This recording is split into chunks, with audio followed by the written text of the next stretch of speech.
Est-ce que ça te fait du bien? Ça te fait du bien? Il y a actuellement, va à l'hôpital des femmes, tout leur argent c'est dans les médicaments. C'est une souffrance financière. Même à l'église, il y a des gens, tout le temps qui mettent de l'argent dans les médicaments. Cette souffrance prend fin ce matin. Cette femme aussi, la Bible dit quoi? On l'avait rejetée. La société l'a rejetée. Donc elle avait aussi une souffrance sociale. Son mari l'a abandonnée. Ses enfants disent qu'elle sentait. Ses meilleurs amis aussi l'ont abandonnée parce qu'elle était dans la souffrance. Il ne voulait plus partager sa souffrance. Il faut être dans la souffrance pour voir vraiment tes vrais amis. Mais ce matin, la souffrance que Satan t'a imposée dans les maladies, pour te faire souffrir, pour qu'on se moque de toi, ce matin, cette souffrance va prendre fin. Est-ce que tu crois ce que je viens de dire ça même? Des souffrances du diable, souffrance de la maladie, souffrance financière, toi qui m'as été imposé pour dépenser de l'argent à la sorte de la vie.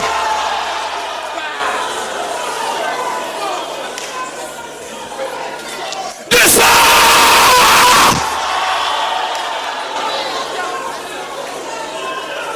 Prie, il faut prier. Il faut prier ça.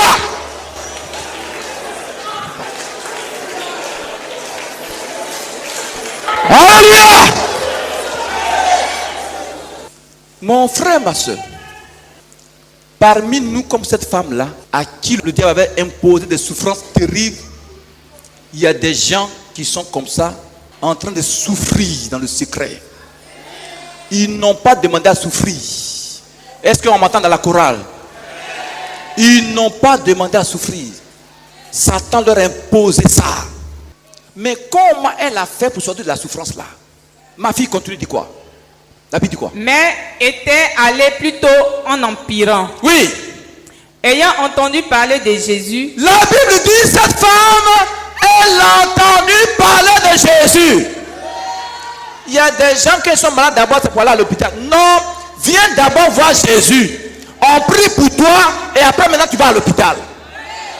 Parce qu'il y a des maladies, Satan envoie pour te faire souffrir. Pour te faire dépenser de l'argent. Elle est en train de parler de Jésus parce qu'elle a tout dépensé les médecins. Bien sûr, il y a des maladies que les médecins soignent. Alléluia. Mais cette souffrance-là, elle a compris que il y a quelqu'un qu'on appelle Jésus qui peut la sauver. Elle a entendu parler de Jésus. Alléluia.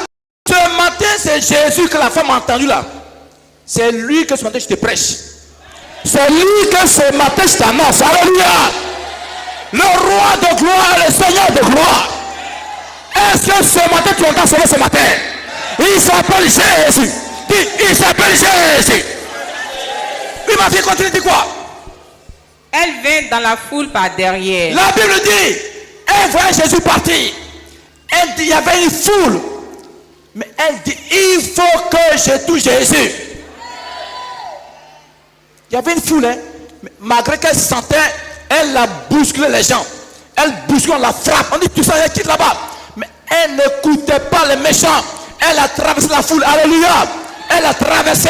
Alléluia. Il faut être ferme dans la foi. Que dans la souffrance, alléluia. Regarde à Jésus. Est-ce que pendant ne même plus?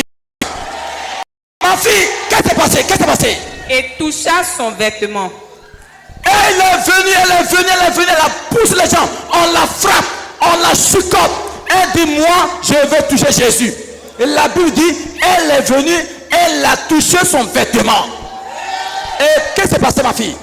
Car elle disait, si je puis seulement toucher ses vêtements, je serai guérie. Regardez cette fois-là.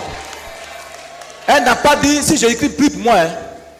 Elle dit seulement, je peux toucher à son vêtement, je serai guéri.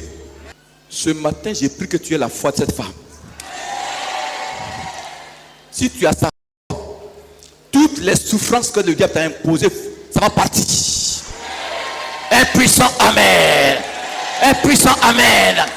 Qu'est-ce qui s'est passé? Qu'est-ce qui s'est passé? Au même instant, la perte de sang s'arrêta. Et elle sentit dans son corps qu'elle était Ça guérie. doit s'acclamer, mon frère. Ça doit s'acclamer. Frère, alléluia.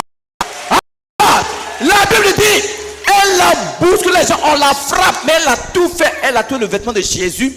La Bible dit, instantanément, la perte de sang, la souffrance de la perte de sang s'est arrêtée. Un puissant chrétien.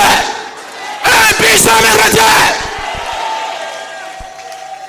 C'est Jésus qui a sauvé cette femme-là. Quand la femme l'a touché, il n'était pas encore mort à la croix. Quand elle le touchait, il n'était pas encore placé entre ciel et terre. Quand la femme le touchait, regarde, il n'avait pas encore souffert pour toi. Il n'avait pas encore été enseveli et revenu à la vie. Mais en ton temps aujourd'hui, c'est Jésus qui a arrêté la souffrance de la femme là. Il est allé à la croix. Il a versé son sang. Un puissant Amen. Son sang a coulé. La Bible dit, les gens l'ont frappé, ils l'ont maltraité. Alléluia. La Bible dit quoi? C'est son sang coulait de partout. On les giflait. Alléluia. Il a été placé sur les poteaux. Est-ce que tu me suis? Pour faire quoi? Pour porter ta souffrance dans son corps sur le bois. Pour porter ton malheur dans son corps. Alléluia. Il a pris ça dans son corps. On l'a enterré. Le troisième jour, il est sorti vivant du tombeau et il est monté dans le troisième ciel. Alléluia. Regarde. Ta grâce est plus puissante que la grâce de la femme. Parce que par la mort de Jésus, tes souffrances en l'instant me prennent fin. Par son sang, tes souffrances en l'instant prennent fin. Par sa mort, à l'instant, toutes tes souffrances, je les paralyse au nom de Jésus. Je les paralyse au nom de Jésus. Du Seigneur Jésus. Seigneur Jésus, regarde ma souffrance. Regarde ma peine. Du Seigneur, regarde ma souffrance, Jésus. Regarde ma peine, Seigneur. Crie, crie, Seigneur, crie, Seigneur, crie. Du Seigneur, regarde ma souffrance. Regarde ma souffrance. Le diable m'a imposé la maladie. Il m'a imposé la souffrance. Du Seigneur, sauve-moi. Du Seigneur, sauve-moi. Des souffrances. Des souffrances. Des souffrances. De la maladie. Sors de moi. Souffrance. De kyste. Fibrome. Qui m'a été imposé par le sorcier. Sors de mon vie. Sors de mon vie. Qui me suit? Tu peux acclamer ta victoire?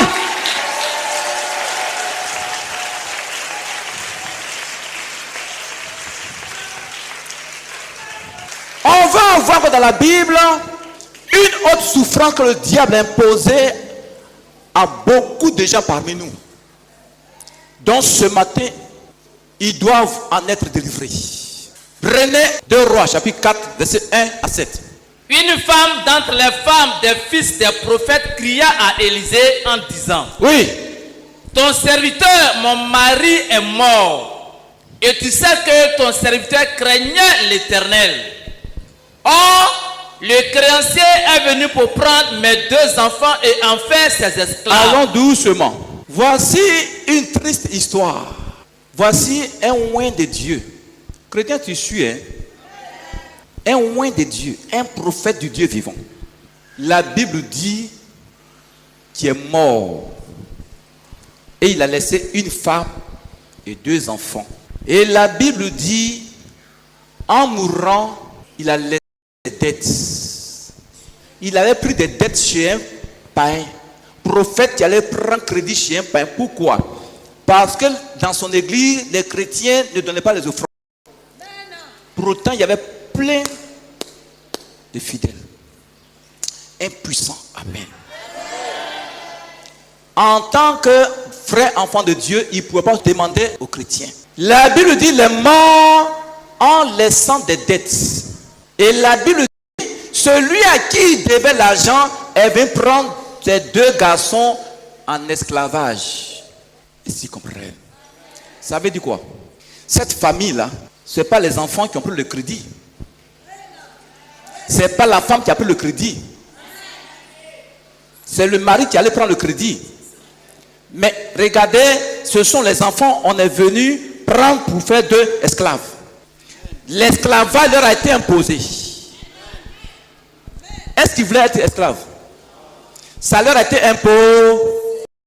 La pauvre femme, voici une dette qui lui a été imposée. C'est pourquoi Dieu dit d'aider les veuves. Une dette imposée à la pauvre femme. Ces 2 enfants, esclavage leur est imposé. Voici l'esclavage qui a été imposé à ces 2 garçons. Frère, il y a des gens, avant déjà qu'ils naissent dans leur famille était déjà sous l'oppression d'un esclavage. Vous ne comprenez pas?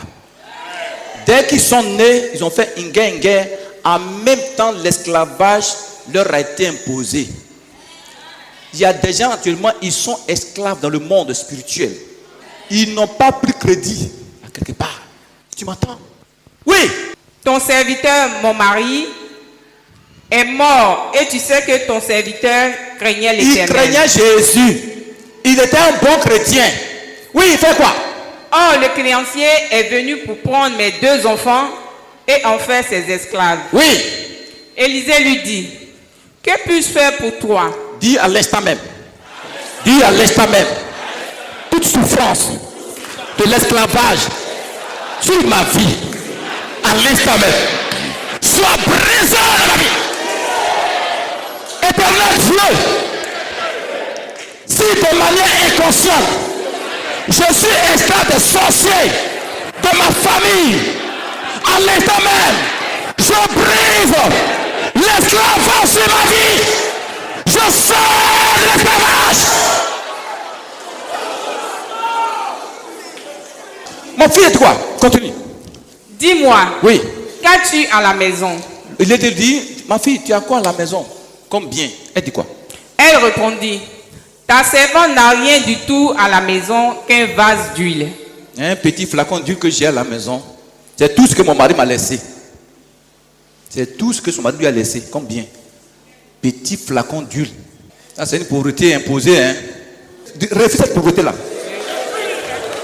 Cette pauvreté imposée à ta famille, il faut refuser ça. Oui, ma fille dit quoi? Et il dit, Oui. va demander au dehors des vases chez tous tes voisins, des vases vides. Oui. Et n'en demande pas un petit nombre. Élisée dit, femme, va prendre toutes les cuvettes dans tout le quartier. Il ne faut pas prendre un petit nombre. Hein. Par manque de foi, elle est partie à la 3 cuvettes. Mais vous, quand une femme manque de foi, c'est comme ça. Est-ce que vous savez que le manque de foi, c'est une souffrance imposée? C'est une malédiction imposée. Pourquoi tu manques de foi? Élisée lui dit, il faut prendre des milliers de cuvettes. Elle est partie, elle a pris 3 cuvettes. Oui. Quand tu seras rentré, Oui. tu fermeras la porte sur toi. Rentre dans la chambre et il faut fermer la porte sur toi et tes enfants. Oui. Tu verseras dans tous ces récipients. Tu mettras de côté ceux qui seront pleins. Ton petit flacon d'huile là, il faut verser par la foi dans les cuvettes. Oui. Alors elle le quitta. Voyez, la Bible dit, elle a quitté Élisée sans dire mot. Elle n'a pas dit Élisée, je suis venu, prie d'abord pour moi. Tant que tu ne peux pas pour moi, moi je ne vais pas partir. Elle a écouté la voix d'Élisée. Est-ce qu'ils comprennent? Aujourd'hui, les chrétiens veulent forcément qu'on prie pour eux. Non. Quand il te dit, va, tu es sauvé, crois. Va, tu es guéri, crois. Impuissant, amen. Oui. Elle ferma la porte sur elle et sur ses fils. Oui. Il lui avançait des récipients et elle versait. Lorsque les récipients furent pleins, elle dit à son fils, avance-moi encore un récipient. Mais il lui répondit, il n'y en a plus de récipients. Ouais, non. En 2 minutes, les récipients sont déjà remplis. Ça veut dire qu'elle a plus 3 cuvettes. Elle a plus 2 cuvettes, 3 cuvettes. Il y a des manques de foi comme ça. Dis Satan, ta souffrance de manque de foi que tu as placé sur ma vie, que tu m'as imposé, je refuse ça, je refuse ça, je refuse ça au nom de Jésus. Satan sait que la foi est puissance. Alléluia. Donc il t'impose le manque de foi. Et qu'est-ce qui s'est passé, ma fille? Alors lui s'arrêta. Elle alla le rapporter à l'homme de Dieu et il dit, va vendre l'huile et paie ta dette. Et tu vivras, toi et tes fils, de ce qui restera. Tu entends ça? Va, il faut vendre l'huile là et puis paie ta dette. Entre nous. C'est quand on doit à quelqu'un qu'on lui paie la dette, non? Mais est-ce que cette femme-là, c'est elle qui a pris la dette? C'est quand tu paies sa dette. Tu me suis un peu. Ma fille, maintenant, prends Ézéchiel 33, verset 15. Ézéchiel 33, le verset 15. Oui. S'il rend le gage, s'il restitue ce qu'il a ravi, s'il suit les préceptes qui donnent la vie, sans commettre l'iniquité, il vivra. Tu entends ça? Il ne mourra pas. Tu entends ça? La Bible dit, c'est ce qu'on a pris par force, c'est ce qu'on a volé qu'on doit rembourser. Maintenant, cette femme-là, elle n'a pas pris crédit, hein, mais c'est elle qui a remboursé. Qu'est-ce que le diable t'a imposé depuis des années qui te crée toutes sortes de souffrances financières? Prenez Psalm 69, verset 5. Psaume 69, le verset 5. Oui. Ils sont plus nombreux que les cheveux de ma tête. Ceux qui me haïssent sans cause. Ils sont puissants, ceux qui veulent me perdre. Qui sont à tort mes ennemis. Ce que je n'ai pas dérobé, il faut que je le restitue. Tu entends ça? Ma fille dit ça, en français facile. Psaume 69, le verset 5. Oui. Car ceux qui me haïssent sans la moindre raison ont dépassé le nombre des cheveux de ma tête. Regarde ici. David dit, ceux qui me haïssent là, ils sont plus nombreux que mes cheveux. Sans cause, hein, tu n'as rien fait. Hein. Et ils comprennent. Les sorciers te font souffrir. Et ils sont nombreux. Et puis la Bible dit quoi? Ils sont puissants. Ces ennemis menteurs. Ils veulent me détruire. Me haïssant sans cause. Je dois restituer ce que je n'ai pas pris. Tu entends ça? C'est ce qu'on prend qu'on restitue, non? Maintenant, cette femme n'a pas pris crédit, c'est elle qui doit restituer. Ça veut dire quoi? Ça veut dire qu'il y a des hommes, des gens, des femmes parmi nous qui n'ont jamais pris de crédit à le diable. Mais Satan les oblige à lui rembourser des dettes. Est-ce que je me fais comprendre même? Je vous donne un exemple. Tes ancêtres, partant de maternelle, avaient pris par exemple des crédits à Satan. Tes parents avaient pris par exemple des crédits à Satan. Mais il y a les sorciers. Tu m'entends? Et puis, ils n'ont pas payé la dette là, ils sont morts. Maintenant, toi, le petit-fils, la petite-fille qui est née, tu n'es au courant d'aucune dette. Et si vous comprenez le chrétien? Tu n'es pas au courant de quelque chose. Ils vont faire quoi? Donc, c'est au travers de ton étoile, tu vas maintenant payer les dettes de tes parents. En quoi faisant? Les sorciers disent, sa mère, sa grand-mère nous doit. Elle n'a pas payé la dette, elle est morte. Son grand-père. Donc sa petite-fille là, tout son argent, son étoile là, ça nous appartient. Et si vous comprenez même, tu vas souffrir en train de faire tes activités. Tu es fonctionnaire, tu travailles. Tu ne sais pas où l'argent là, ça s'en va. Pourquoi? Parce que de manière involontaire, l'argent qui gagne là, ça tombe dans le camp du diable. En train de payer les dettes de tes parents. Mais c'est parce que tu n'es pas avec la femme là, avec ses enfants. Ils ne comprennent pas les chrétiens. Et parmi nous, il y a des gens qui ont payé ces gens diaboliques. On les oblige à payer ces gens de dettes. Ses grands-parents nous doivent. Ils n'ont pas payé, ils sont morts. Donc elle doit souffrir. Elle fait son petit commerce. Il vient la nuit, il vole l'argent. Tout récemment, il y a un monsieur qui a appelé. Le monsieur dit qu'il a des maisons partout à Abidjan. Il y a des moments, on vient verser l'argent des maisons. Il met ça dans son tiroir. Matin, il ne voit pas l'argent. Pourquoi? Parce que peut-être que ses grands-pères doivent au diable. C'est lui qui paye actuellement ses dettes. C'est comme ça, beaucoup de gens parmi nous sont en train de payer les dettes de Satan. Tes activités ne bougent pas. Parce que tu paies de manière involontaire dettes à Satan et ses sorciers, ses démons. Est-ce que tu veux Satan du chrétien? Dis Satan, je refuse de payer des dettes.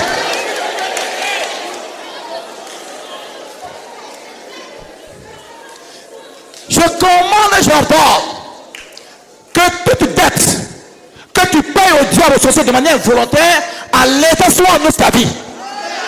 Dis à l'instant même, dis à l'instant même. Je brise sur ma vie toute dette du diable qui m'a imposé à payer à la place de mes ancêtres. Je dis à l'instant même, je refuse de lui payer ses dettes. Je lui arrache ma finance au nom de Jésus. Qui me suit? Alléluia. Frère, tu n'as pas volé Satan, mais il va t'obliger à lui restituer ce qui est dans ta main. Dis, c'est pas normal. Dis, c'est pas normal. Alléluia. Un autre exemple. Tes ancêtres ou tes parents paternels et maternels, par exemple, étaient des sorciers. Et maintenant, ils ont mangé les enfants de leur collège sorcier. Et puis, ils n'ont pas payé. Ils sont morts. Parce que là-bas, le crédit ne reste pas. Hein. Maintenant, toi, tu es le petit enfant, la petite fille. Tu es né, tu n'es pas au courant que tes parents, tes ancêtres étaient dans le monde de la sauterie. Tu n'as pas vu toutes les nuits, les gens viennent t'attaquer. Tu as fait quoi, qui? Donc, ils t'attaquent dans le but de prendre ton âme pour payer la dette de tes parents.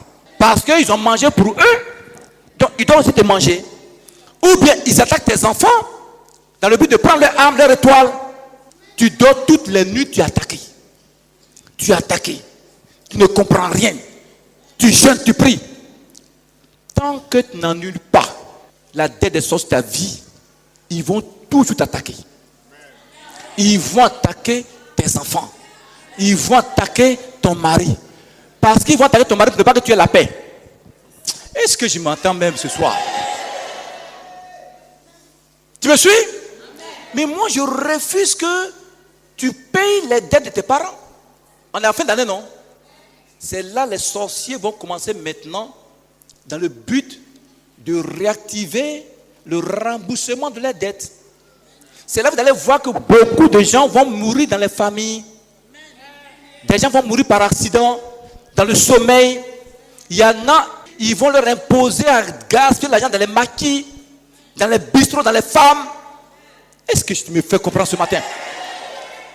Ce matin, je commande et j'ordonne que toute dette de tes parents sur toi s'efface. Toute dette qui t'a été imposée par Satan, tu ne l'as pas volé. Alléluia. Il veut que tu lui rembourses son argent. Je refuse cette vie au nom de Jésus. Dieu le savait. Je me tiens dans le sang de Jésus. Chrétien, chrétien, chrétien, chrétien. Dieu le savait. Je me tiens dans le sang de Jésus. Je commande et j'ordonne que toute dette imposée sur ma vie, qui détruit mes finances, qui me pousse à gaspiller de l'argent dans la maladie, à l'instant même, j'annule les dettes. J'annule les dettes. Au nom de Jésus, Comment faire pour que maintenant les souffrances soient à hauteur de ta vie? Prenez Exode 3, verset 7. Puis on va arrêter. L'Éternel dit, j'ai vu la souffrance de mon peuple qui est en Égypte. Et j'ai entendu les cris que lui font pousser ses oppresseurs. Tu entends ça? Jésus-Christ dit quoi? Il a vu ta souffrance depuis là-haut. Et ce matin, il est descendu pour te donner de la souffrance.